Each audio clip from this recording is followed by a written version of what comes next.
Seminário Cresce Brasil, mais engenharia, mais desenvolvimento, produção e infraestrutura no estado de Roraima.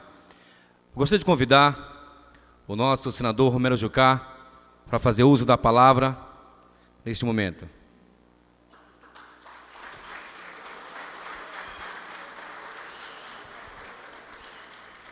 Bom, pessoal, boa tarde. É um prazer estar aqui com vocês, saudar o Murilo, que estava aqui falando, saudar o Volney, saudar todos os engenheiros, engenheiras, técnicos, presidentes de sindicatos dos estados que nos visitam, dizer que é um prazer estar aqui com vocês. E eu vou, na verdade, eu não vou fazer palestra, porque eu acho que vocês já ouviram o governador, que falou aqui sobre a questão do estado. A gente pode depois dar uma passada rápida na questão do modelo de infraestrutura que a gente vê para o estado, falar um pouco do estado, falar também, o Rodrigo parece que já falou aqui sobre o setor elétrico, o Aniceto falou sobre a piscicultura e sobre a experiência exitosa que ele tem aqui e que algumas pessoas estão tendo. Então, na verdade, eu vou preferir primeiro falar direto ao ponto que interessa a vocês e depois a gente falar um pouco sobre essa questão do estado. O ponto que interessa a vocês é o projeto de lei da Câmara número 13, que trata da questão da carreira de Estado para engenheiros. É um projeto do deputado Zé Chaves. Esse projeto, o texto inicial do projeto, porque o projeto ele sofreu modificações. O texto inicial do projeto era, parágrafo único, as atividades desempenhadas pelas profissões de engenheiro, arquiteto e engenheiro agrônomo são consideradas exclusivas de Estado. Esse era o texto original do projeto. O substitutivo que foi aprovado na Câmara diz o seguinte: o artigo 1º da Lei 5.194 passa a vigorar. Parágrafo único. As atividades próprias das profissões de engenheiro, arquiteto e engenheiro agrônomo, quando realizadas por profissionais ocupantes de cargo efetivo no serviço público federal, estadual e municipal, são consideradas atividades essenciais e exclusivas de Estado. Aqui, qual é a diferença? Primeiro, se tratou da questão de serviços de Estado e essenciais. Isso, inclusive, tem repercussão, E também se trata da questão do serviço público, não só federal, mas também do serviço público estadual e municipal. Eu já apresentei o relatório para esse projeto.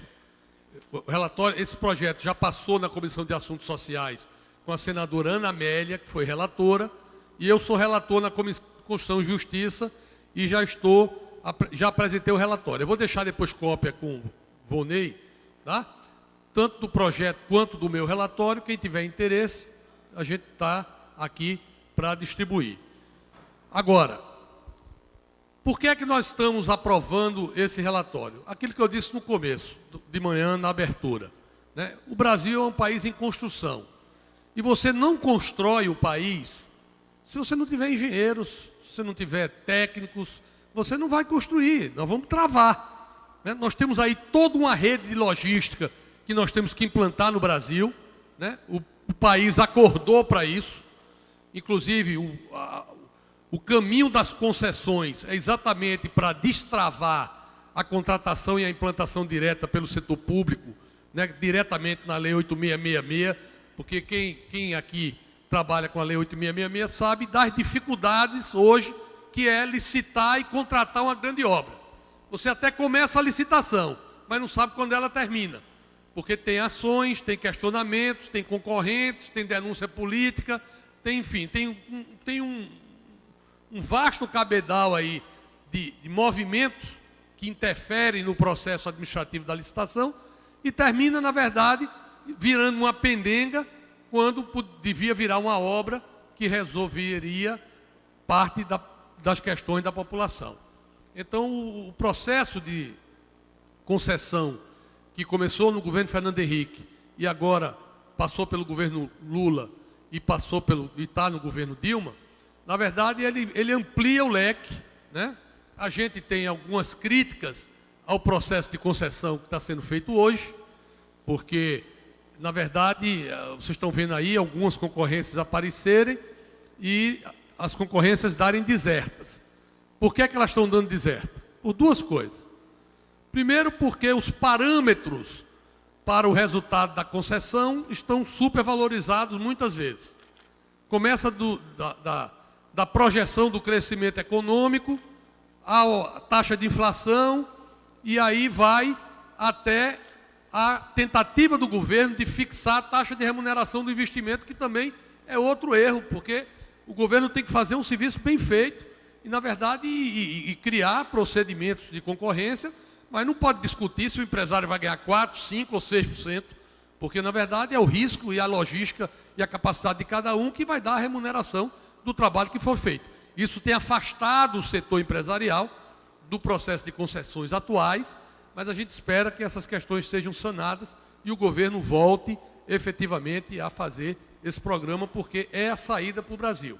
Não é o Brasil, não é o governo brasileiro licitar diretamente todas as obras, mas sim nós temos aí um grande mercado de concorrência, né, e de modais, se a gente for pegar o caso de transporte, por exemplo, que possam concorrer entre si e efetivamente a gente possa ter um transporte mais barato, um custo Brasil menor e, consequentemente, a competitividade do produto brasileiro em condições de concorrer com o resto do mundo, porque hoje a concorrência é global, né? Então, nós estamos apoiando o projeto.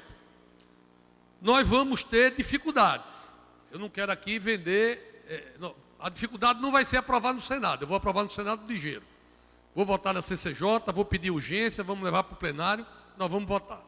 A dificuldade vai ser na sanção do projeto. O governo vai alegar duas coisas aqui, nesse projeto. Um vício de origem, que vai dizer que efetivamente o governo é que deveria ter proposto essa proposta, não poderia ser oriundo de parlamentar, isso vai ser uma dificuldade. E a outra dificuldade que poderão alegar é que está se legislando para estados e municípios, quando na verdade não poderia se legislar para estados e municípios.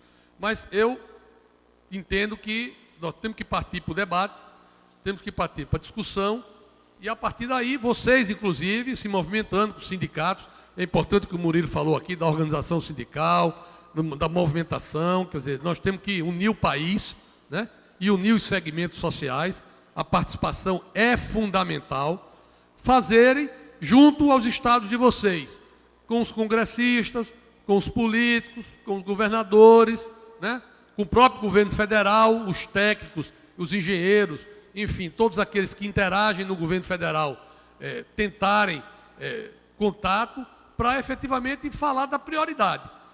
Por que é uma prioridade? Porque nós temos que remunerar bem o engenheiro agrônomo e o técnico. Não dá para colocar todo mundo na mesma linha. Não dá, você vai ter que pensar algumas categorias. Agora mesmo, o governo criou aí um programa Mais Médicos, está trazendo médico de fora, está contratando médico, está ajudando com recurso. Tudo bem, nós precisamos ter mais médicos, mas precisamos ter mais engenheiro também. Nós temos que ter mais obras. Então, nós precisamos ter, efetivamente, um quadro de pessoal necessário para essa questão. Então, nós vamos enfrentar esse desafio, né? Eu vou estar ao lado de vocês, eu vou aprovar o projeto e vou trabalhar também junto ao governo federal para que não haja veto. Não vai ser fácil, tá? Não vai ser fácil. Porque eu tô no meu 3º mandato de senador. Eu fui líder do Fernando Henrique, eu fui líder do Lula e fui líder da Dilma. Eu sei o que o governo vai dizer. Não pode abrir exceção, se abrir exceção para uma categoria, vão surgir outros projetos. A gente já sabe tudo isso, mas nós não podemos desistir de lutar, né? Porque eu estava agora mesmo conversando com o Volney aqui, né? Quer dizer, aqui mesmo no estado há um movimento dos engenheiros, né, para que haja um reequilíbrio, um plano de cargos e salários. Na hora que você começa a fazer um movimento, né, e quando há possibilidade de atendimento, outras categorias começam a fazer também. Aí vem todo mundo e no fim não dá para dar para ninguém, porque o delta de crescimento da receita do Estado não dá para espraiar para todos os segmentos no mesmo tratamento. Mas na hora que o engenheiro for uma carreira de Estado, com subsídio, né, com os direitos todos, que estão previstos na legislação, é claro que você pode dar um tratamento diferenciado para essa situação. E aí você dá o tratamento para o engenheiro, né, civil, elétrico, agrônomo, e aí cria uma ponderação também de vinculação de remuneração de base para o técnico também, porque é o suporte para a ação de campo. Então não adianta a gente também ter só o enfermeiro, ter só o engenheiro, se não tiver o técnico. Não adianta ter só o médico se não tiver o enfermeiro. Então, na verdade, você tem que ter uma equipe para atuar na complementariedade dessa ação. Então, eu queria dizer isso a vocês. O projeto está aí, nós deveremos votar nas próximas semanas, tá? E nós vamos aprovar esse projeto. Aí vamos brigar para ter essa questão. Quanto à questão do Estado, para os que nos visitam, Roraima é um Estado promissor, é um Estado novo, mas é um Estado que carece ainda de infraestrutura. Na verdade, no governo Anchieta, agora, eu fui oposição aos governos estaduais aqui até 2009. Em 2009, o governador Anchieta assumiu, propôs uma parceria de trabalho e nós resolvemos nos unir para tentar tirar o atraso das questões estruturantes do Estado. Nesses 4 anos, nós passamos as terras da União para o Estado, porque Roraima era um Estado que não tinha base física, todas as terras eram do INCRA e da União. A gente agora está fazendo um processo de titulação, porque a base produtiva do Estado tem que estar na mão dos produtores, não pode estar na mão da União, então essa questão é fundamental. Nós estamos resolvendo a questão das estradas federais, o Rodrigo falou aqui, nós estamos resolvendo a matriz energética, né? E aí eu quero só registrar que a matriz energética, primeiro nós tínhamos termoelétrica, quando eu cheguei aqui para ser governador, havia racionamento todo dia, né? O Estado é que gerava energia, a gente trouxe a Eletronorte, melhorou a situação, foi feito o investimento de Guri, trazendo energia da Venezuela para Boa Vista, mas hoje a situação da Venezuela é uma situação de extrema inconstância. A situação da Venezuela hoje é uma situação de risco. Vocês estão aqui, quem mora aqui sabe o que está oscilando essa energia, o que está queimando de produto, o que está faltando luz, e a tendência lá é piorar. Então, o que é que nós fizemos? Nós colocamos no plano nacional a interligação com o sistema elétrico nacional, que já foi contratada. A linha de Tucuruí a Manaus será ligado com Manaus até Boa Vista, né? Nós estamos acertando com o governo da Guiana, o governo brasileiro, a construção de 2 hidrelétricas de 4.500 megawatts lá na Guiana, para vender energia para o Brasil, não é para Roraima. Essa energia vai descer para o Centro-Oeste, vai descer para o Nordeste, né? E estamos, de certa forma, montando esse quadro que vai resolver. Além disso, Roraima é um dos pontos onde há uma grande incidência de ventos para a energia eólica. Então, isso no futuro, na hora que a gente tiver linha de transmissão, para levar para o resto do Brasil, nós vamos ter também a condição aqui de ter energia eólica a um preço, a um custo baixo, porque nós somos um dos polos de vento aqui do mapa do Brasil, né? Agora, enquanto não chega 2016, 2017, essa interligação, eu consegui, semana passada, aprovar no Ministério das Minas e Energia a instalação de 180 megawatts de termoelétrica. Nos próximos 6 meses estará instalado aqui, para dar garantia à população de Roraima que, se houver algum problema com a Venezuela, não vai ficar sem energia. Porque hoje nós corremos o risco de dar uma pane na Venezuela e a gente aqui só tem 40 megawatts na Eletronorte e no Jardim Floresta para gerar energia. Ou seja, seria um racionamento brutal, né, que a gente ficaria numa situação muito difícil. Então, a Eletrobras tem 1 mês para fazer o termo de referência, 1 mês para licitar e 120 dias para instalar as termoelétricas aqui, para a gente resolver momentaneamente essa nossa questão. Uma outra obra fundamental que nós estamos trabalhando é o asfaltamento, o governador deve ter falado aqui, é o asfaltamento da estrada da Guiana. Nós já fizemos o asfaltamento até a fronteira com a Guiana, foi feito já a ponte, o presidente Lula inaugurou aqui a ponte com a Guiana, e nós temos 400 e poucos quilômetros dentro da Guiana para fazer essa interligação. Essa estrada, ela é fundamental para Roraima. Essa estrada vai mudar a logística do Estado e vai nos dar uma competitividade nos nossos produtos agrícolas que nenhum outro Estado brasileiro tem. Porque nós vamos estar de Boa Vista a um porto no Caribe, 650 quilômetros, menos do que a distância daqui para Manaus.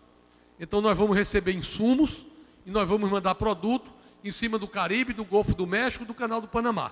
Diferente de, por exemplo, quem produz soja no Centro-Oeste, que tem que mandar de caminhão até Paranaguá, no Paraná, para poder subir de volta tudinho, para poder passar no Canal do Panamá e ir para a Ásia ou ir para os Estados Unidos e tudo mais. Então, para nós, esse quadro logístico ele é fundamental para a gente fazer uma coisa que Roraima não fez nesses 25 anos, que foi estruturar o seu sistema econômico.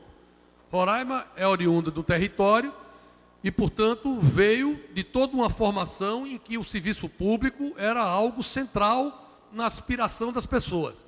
Todos queriam ser servidor público, porque o grande empregador era o serviço público. Nós agora vamos mudar de patamar. O serviço público, por mais importante que seja, e ele é importante, não vai mais ter a condição de abraçar a todos no nível de contratação e, portanto, nós vamos ter que ter aqui atividades econômicas privadas para dar sustentabilidade econômica e profissional aos trabalhadores e trabalhadoras de Roraima. Nós somos um Estado com a taxa de crescimento grande, nós somos um Estado ainda jovem, mas que com essa construção da Guiana, e se Deus quiser melhorar a situação da Venezuela, porque a Venezuela é um grande consumidor do Brasil, né? Então a gente tem a condição também de vender produtos aqui para a Venezuela.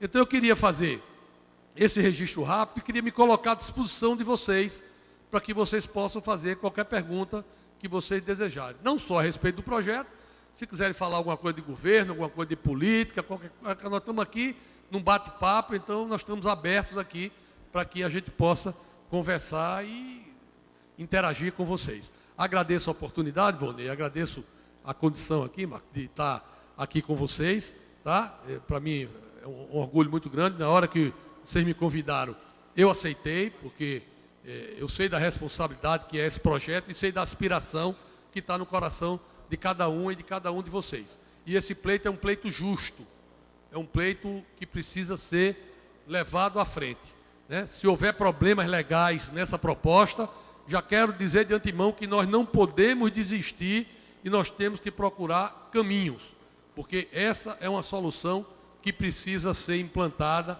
no Brasil, nos estados e nos municípios. Então agradeço a oportunidade e fico aqui à disposição para responder qualquer pergunta.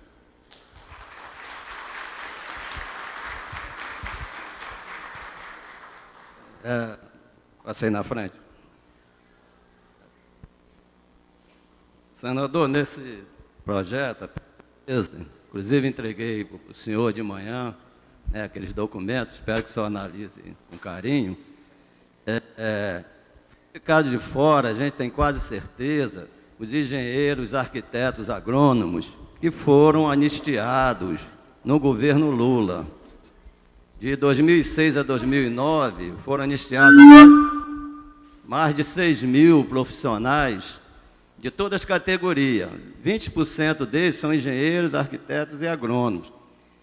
Na administração federal, houve uma falha, não sei se eu vou dizer falha na lei, que os engenheiros, arquitetos e agrônomos que retornaram para a administração direta, eles foram enquadrados como CLTista, onde não existe mais CLTista na administração direta, não existe mais regime estatutário, é regime jurídico único.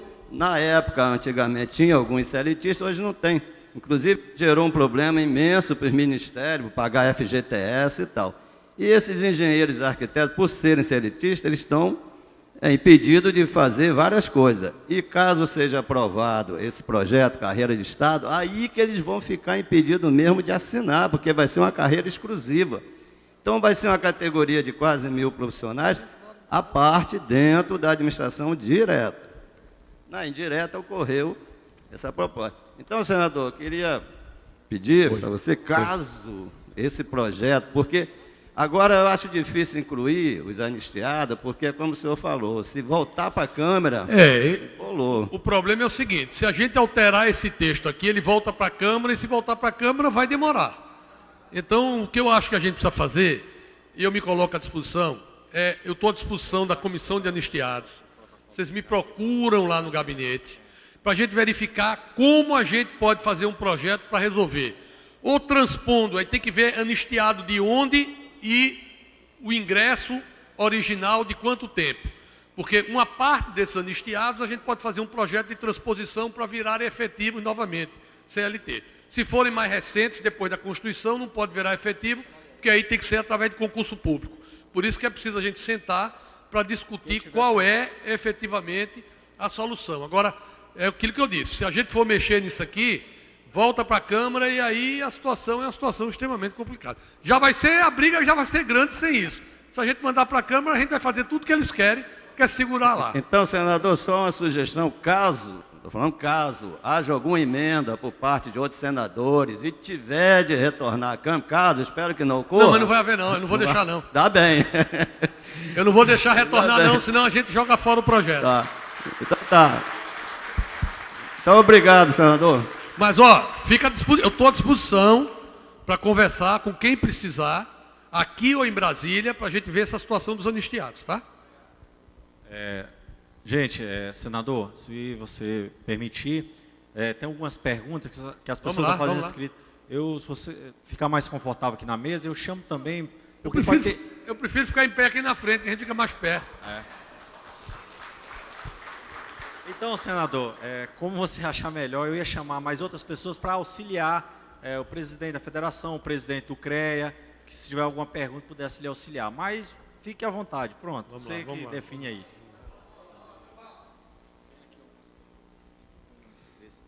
Bom, vamos ler aqui. Erlando Engenheiro.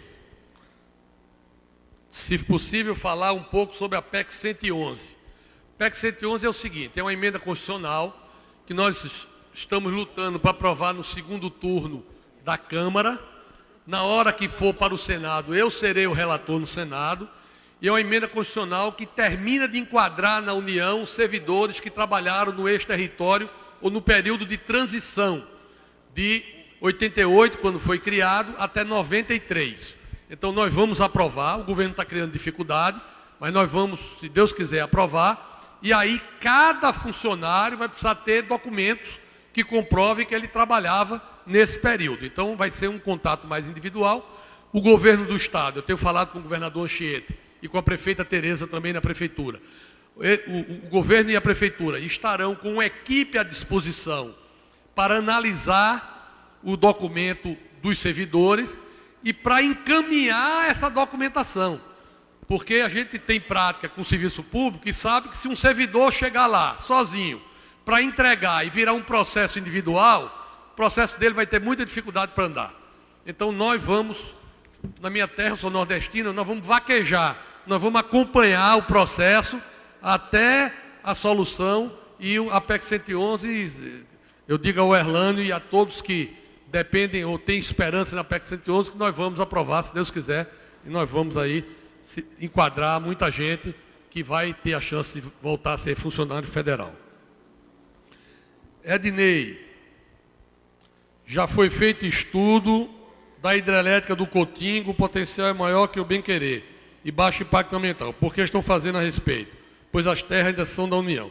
Pois é, na verdade as terras hoje são da União, mas elas são indígenas demarcadas. Então a hidrelétrica do Cotingo é uma hidrelétrica que precisa ser construída. Agora, ela será muito mais complicada de construir do que se tivesse ficado fora da área indígena. Eu defendi o tempo todo que na demarcação da área Raposa houvessem exclusões.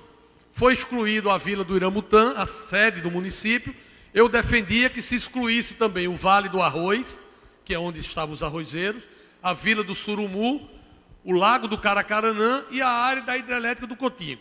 Isso representaria 3% de exclusão de área, não representaria nada e a gente teria resolvido essa questão da hidrelétrica e da questão do arroz também. Infelizmente, o governo federal entendeu que não devia ser assim e resolveu, houve aquela briga toda houve aquele confronto, virou uma luta, né, virou uma briga campal, e aí se perdeu a racionalidade, se perdeu a razão, e terminou saindo a demarcação, uma briga entre dois lados que não deviam ter acontecido.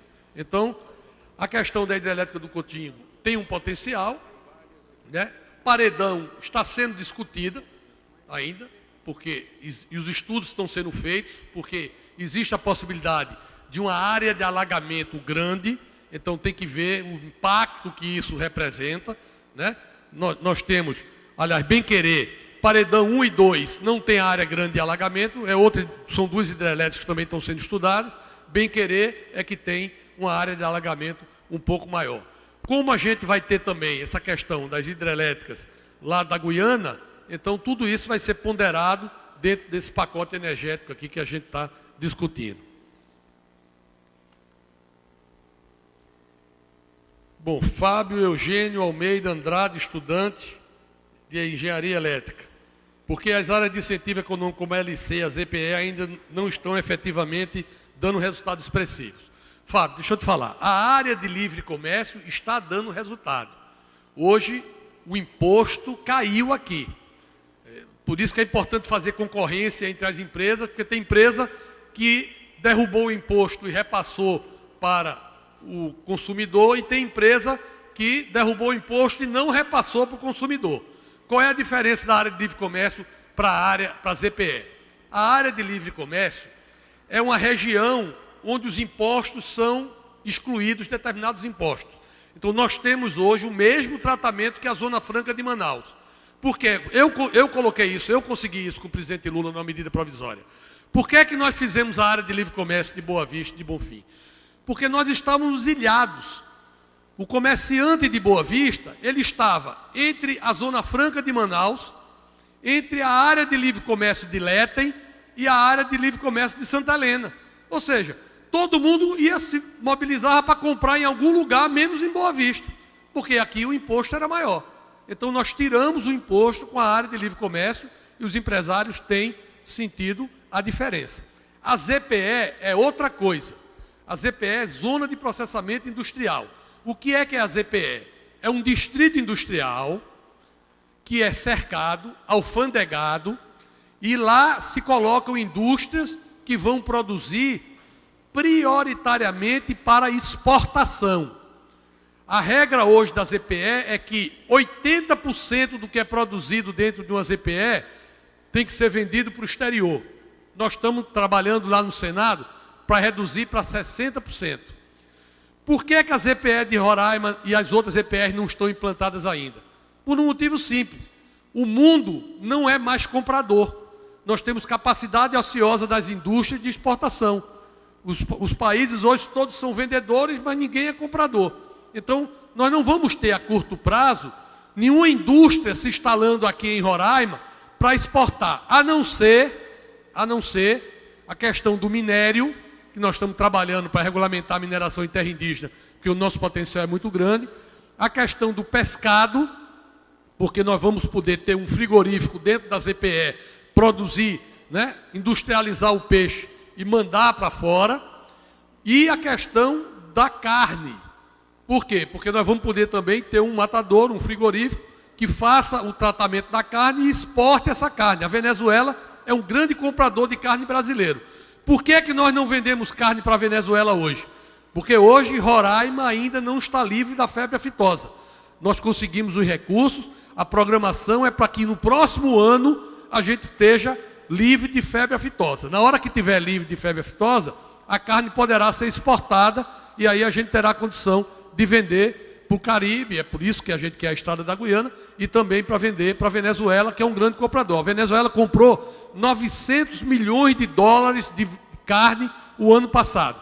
Comprou de Rondônia, comprou do Pará, comprou do Paraná, não comprou uma res de Roraima, porque a gente não é livre da febre aftosa. Tá? Mas a área de livre comércio está funcionando, ZPE, nós vamos ter que esperar um pouco mais, mas se Deus quiser, vai ser implantado também.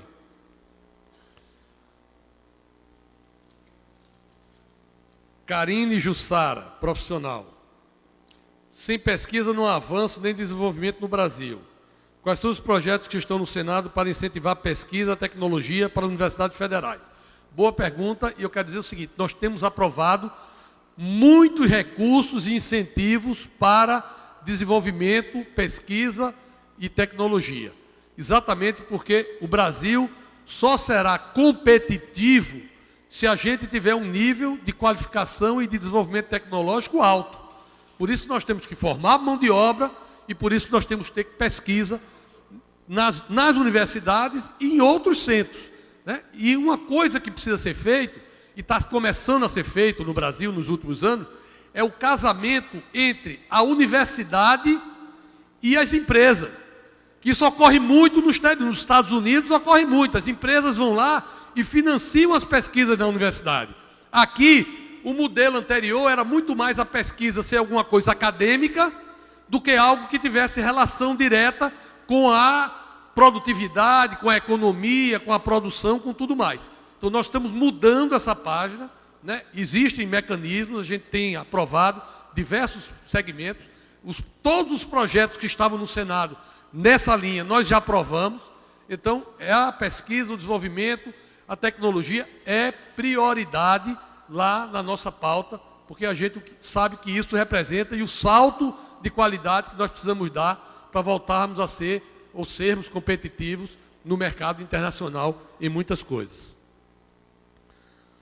Bom, Roberta Castro, profissional. Já que o senhor tem conhecimento que o projeto atinge competência estadual e municipal, por que não deixa com competência na área federal? Pelo seguinte, se eu tirar, botar só na área federal, eu vou mandar de volta para a Câmara, né? E aí a gente não vai estar marcando uma posição. O governo vai pedir o veto de todo jeito, nós vamos ter que brigar com isso. Por que é que tem que ser na área estadual e na área municipal também? Porque você tem aí atribuições diferentes, mas o papel do engenheiro é o mesmo, né? O papel do técnico é o mesmo. Nós estamos discutindo aqui no Estado hoje. Então, se a carreira for de Estado aqui, o governador Anchieta vai poder chegar para outras categorias que estão pedindo aumento também e dizer, não, eu estou aqui cumprindo uma lei que determina que é carreira de Estado, que tem que ser subsídio, eu tenho que mandar uma lei para a Assembleia, tenho que refazer o plano de cargos e salários e tudo mais. É claro que o ideal é que todo o serviço público fosse subsídio, porque o Brasil também, o Brasil se acostumou, nessa questão do serviço público, a dar um salário base bem pequenininho e botar um bando de penduricalho, gratificação disso, gratificação daquilo, não sei o quê, pau, vai. Tudo bem, isso resolve momentaneamente. Quando o cidadão, a cidadã se aposenta, a situação vira uma desgraça, né? Então não é justo isso, não é justo. Então você tem que ter uma política que efetivamente o ganho salarial seja alguma coisa que você vá, ainda mais quando você se aposenta, que você precisa de mais tratamento médico, uma série de questões, você vai estar com um salário deprimido. Então eu defendo o subsídio para todas as categorias, mas é um processo que vai ter que ser implantado com o tempo, porque os governos, os estados e as prefeituras não têm condição de fazer isso de uma vez só. Tá? Mas eu não vou, a minha disposição, a não ser que vocês venham pedir, mas a minha disposição é não mexer no projeto e deixar do jeito que está, porque nós já temos confusão demais para enfrentar. Se a gente mandar para a Câmara, o projeto será sepultado, não será votado. Bom, Hermes Melo, engenheiro civil, por que não fazer a hidrelétrica do Cotinga em vez de construir a hidrelétrica em outro país que um dia vão fechar as portas para o Brasil? Deixa eu te falar. Primeiro, nós não temos aqui capacidade para construir hidrelétricas de grande porte. As hidrelétricas aqui somadas dão 800, essas três, Paredão 1, Paredão 2 e Bem-Querer, dá 800 mega. Cotinga dá mais uns 400 mega. Então, nós temos aqui a capacidade de 1.200 mega, né? A Guiana, quem vai fazer a hidrelétrica lá são empresas brasileiras com recursos privados. O que é que o governo vai fazer? O governo vai fazer uma licitação, um acordo internacional e vai fazer um contrato de compra de energia. Então, essa energia, a Guiana não terá para quem vender, senão para o Brasil. Essa hidrelétrica só interessa a nós. A Guiana, ela consome hoje, acho que 600 mega, o país todo, né? Então, interessa a nós. Por que interessa a nós? Porque nós estamos aqui em Roraima e na Guiana, num regime de chuva diferente do restante do Brasil.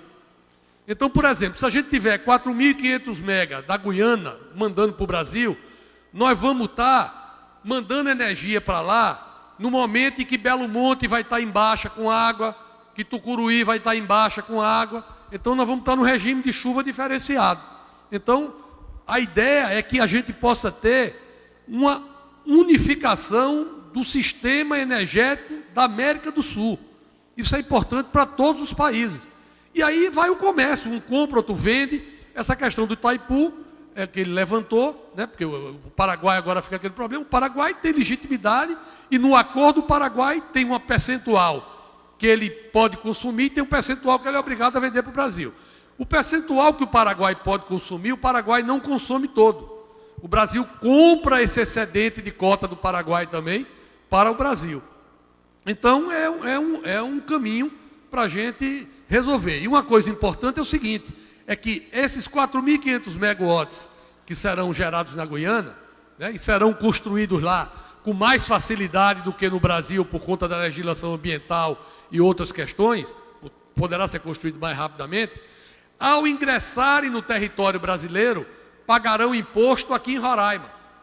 Então, nós vamos aumentar a arrecadação do Estado com o ingresso desses 4.500 megawatts vindo da Guiana, porque vai estar entrando aqui no nosso Estado. Então, não tem dinheiro público, não tem dinheiro do orçamento, são investimentos privados, mas Roraima vai ganhar com isso, né? Sem falar na geração de emprego, nas atividades e na garantia de energia abundante e barata.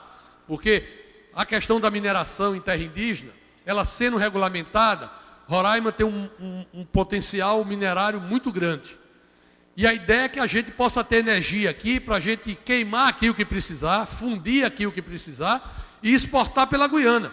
Então, hoje, a casterita, por exemplo, do Pitinga, no Amazonas, né, que era na Paranapanema, que foi vendida, essa casterita, ela é mandada do Amazonas, da área Vaimiri-Atroari, para São Paulo de caminhão, queima em São Paulo e reexporta para os outros países. Então, você imagina o que passeia essa casterita para poder ser exportada. A condição nossa aqui, de tirar aqui, queimar aqui, 600 quilômetros, estamos num porto, estamos com um diferencial de preço e de logística extraordinário. Tá? Então, é um ponto importante. Oi? Marcos Evangelista, senador, sendo o projeto destinado a 3 profissões, hora informada, qual o caminho para garantir o benefício dos técnicos de nível médio na área de tecnologia nesse projeto de lei? Nesse projeto de lei não tem como garantir. Nós não vamos enganar vocês. Tem que garantir na negociação dos planos de cargo e salário quando forem discutidos com o governo federal e com os governos estaduais. Você não vai ter como dizer que uma carreira de técnico de nível médio é exclusiva de Estado. Você não tem como colocar isso. Agora, você tem como dizer no plano de cargos e salários, o técnico, o ingresso do técnico será 50%, 60%, 70% do salário inicial do engenheiro. Aí pode dizer, aí é o plano de cargo e salário que vai dizer. Aí vai ser um processo de negociação, de discussão de categorias, né, dependendo de que nível técnico e tudo mais. Então, mas no projeto de lei não tem como a gente fazer isso, porque tecnicamente ele seria glosado, não teria abertura legal para fazer.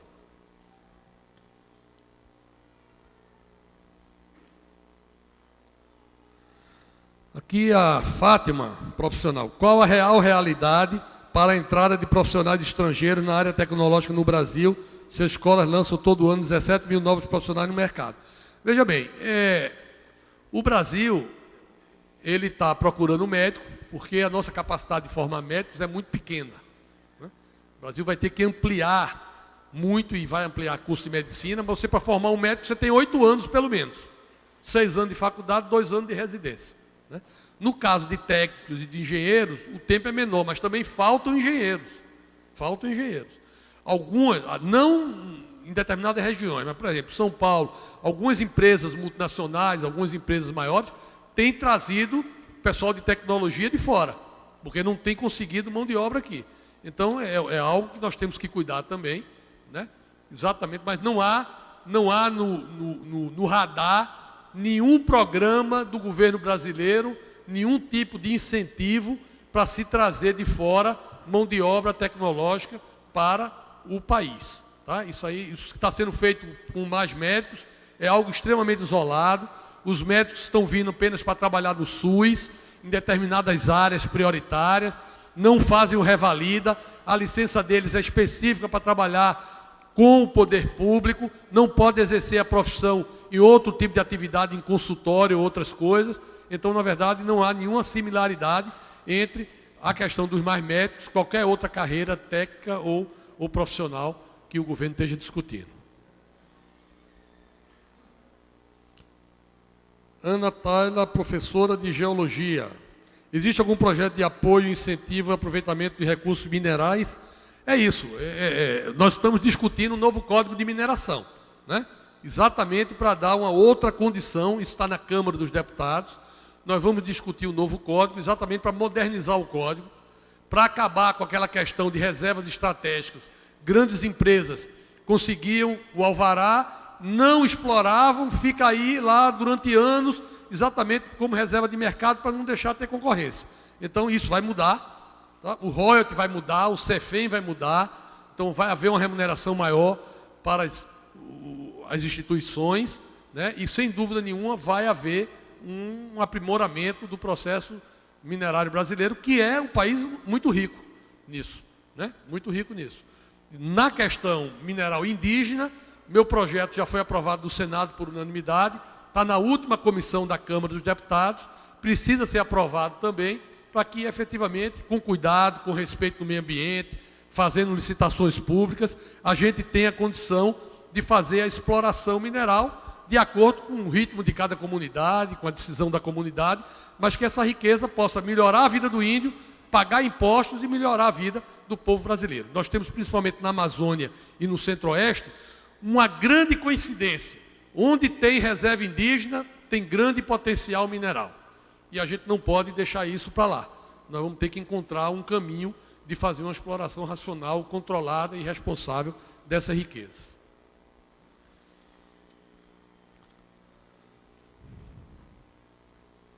Bom, estudante da Universidade Federal. Se a Venezuela não está fornecendo a contento o contrato integralmente, por que estamos pagando todo? Bom, primeiro, nós estamos pagando porque a gente não tem alternativa. Se a gente não pagar e cortar o contrato, a gente fica sem energia aqui. Por isso que eu estou trazendo as máquinas, né? Depois do seguinte, quando se fez a construção da linha de Guri, se fez com um potencial máximo de 200 megawatts. Hoje nós estamos recebendo algo em torno de 140. Né? O investimento é amortizado para 200, porque foi a capacidade de negociação. 200 megawatts também não resolve a vida de Roraima. Resolvia no passado.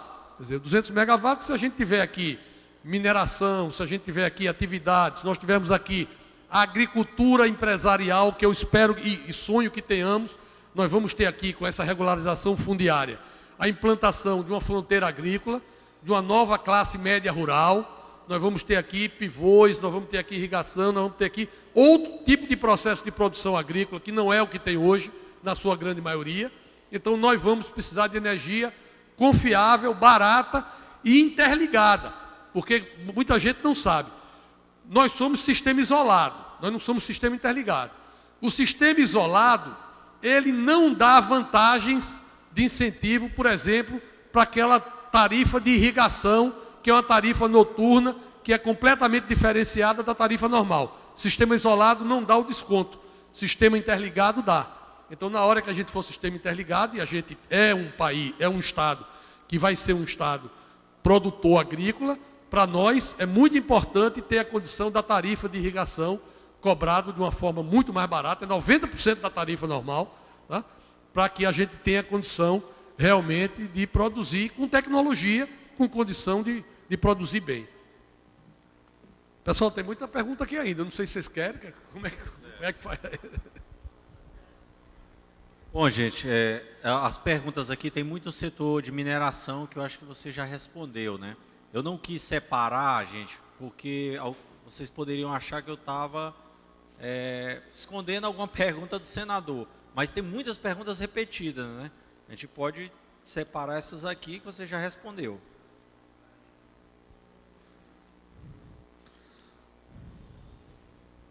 Bom, tem aqui o Carlos Augusto, do marketing, que não é uma pergunta diretamente nessa questão, mas diz: a corrente do sul do estado, quando vai ser resolvido?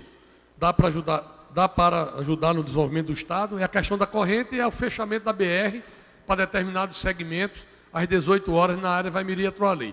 Nós estamos tratando disso. Eu tive 2 semanas atrás, uma reunião, eu, o prefeito de Pacaraima e o ministro Zé Eduardo e a presidenta nova da FUNAI, tratando de 2 coisas.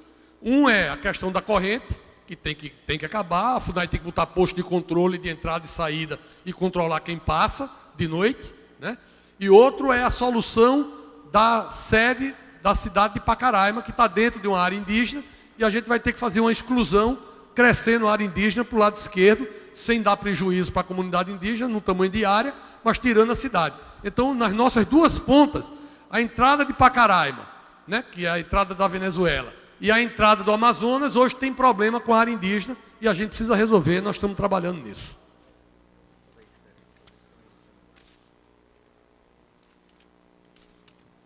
Engenheiro Ricardo Tostes: qual o planejamento do governo federal na constituição de portos no estado de Roraima para escoamento da produção de grãos via hidrovia até Itacoatiara? Bom, nós estamos concluindo um porto, eu consegui o recurso, a emenda, em Caracaraí, mas é um porto fluvial de pequenas proporções. Nós temos um problema, é que a gente só vai ter um porto aqui em condições melhores se a gente fizer eclusa, se a gente der um tratamento ao Rio Branco. O Rio Branco é um rio que ele sobe e que ele desce muito, né? E tem época do ano que ele não fica, ele engancha até balsa, né? Então, você não pode montar uma matriz econômica, né, baseado numa premissa logística que não funcione direito, porque você não vai dar garantia para ninguém investir. É por isso que a nossa matriz econômica não é pegar o grão, levar de volta para Itacoatiara, portanto, internalizar de novo no Brasil, para sair por Manaus ou por Rondônia. Não. A matriz é a Guiana. Nós temos que sair para cima, ganhando tempo, né, e tendo uma condição melhor de transporte. Eu sou visionário. Eu acho o seguinte: na hora que nós tivermos aqui 4 ou 5 mil hectares, né, Roraima tem 22 mil hectares. Para vocês fazerem uma comparação, o estado de Sergipe tem 2 milhões de hectares. Roraima tem 22 milhões de hectares. Sergipe tem 2 milhões de hectares. Então, o estado de Roraima é 11 vezes maior do que o estado de Sergipe. Nós temos 60% de área indígena e área de reserva ambiental. Sobram 40%. Isso quer dizer o seguinte: sobram 4 estados de Sergipe, né? Se a gente tiver produzindo 2 estados de Sergipe, 4 milhões de hectares, nós vamos ter uma condição de produção aqui extremamente, com essa logística, extremamente facilitada, né? Então, nós temos que sair por cima, nós temos que aproveitar essa logística e nós temos que exportar. Isso é produto de exportação, né? Nós vamos produzir aqui commodities, nós vamos industrializar aqui, né?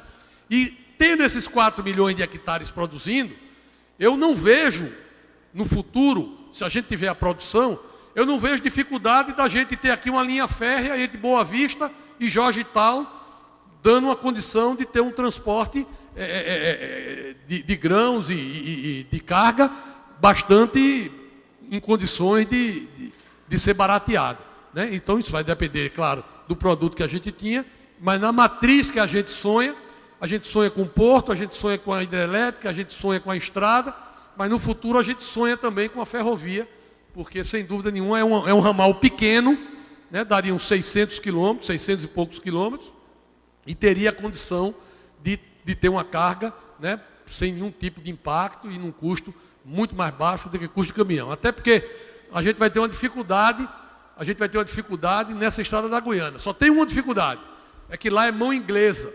Então, o raciocínio de quem vai dirigir vai ter que ser o inverso.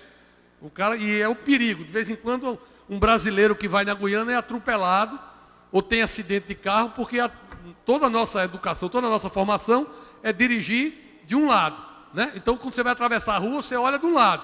Lá você tem que olhar para o outro. Você olha para um lado, quando não olha para o outro, você é atropelado. Então, essa é a única dificuldade que a gente vai ter. Eu acho que... Acabou. Bom, eu acho que a gente deu uma pincelada na maioria dos assuntos aí, né? Você vê que Roraima tem muitos assuntos para a gente desbravar. Eu queria que os visitantes levassem do nosso estado uma boa impressão. Queria que vocês levassem Roraima no coração, tá? Voltem sempre, serão aqui muito bem recebidos sempre.